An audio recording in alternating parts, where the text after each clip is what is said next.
Per prima cosa facciamo bollire le patate. Le copro con acqua fredda e dalla presa del bollore le faccio cuocere per circa 40 minuti. Patate cotte intiepidite le sbuccio e le schiaccio con uno schiacciapatate. Le patate a buccia rossa come quelle che sto utilizzando io hanno la polpa bella farinosa, ideale per questa ricetta.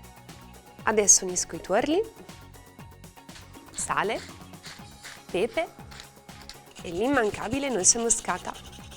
Completo con formaggio grattugiato, una bella mescolata e l'impasto è pronto. Posso formare le mie crocchette.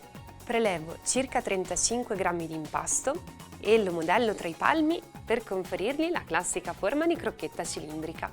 Passo ogni crocchetta nell'uovo e nel pangrattato.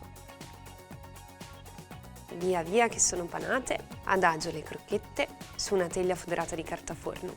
Le irroro con un filo d'olio e le faccio riposare 15 minuti in frigo.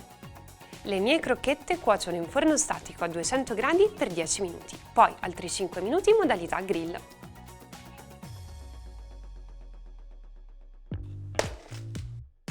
Ecco le nostre crocchette fumanti, una salata in superficie e sono pronta per assaggiarle.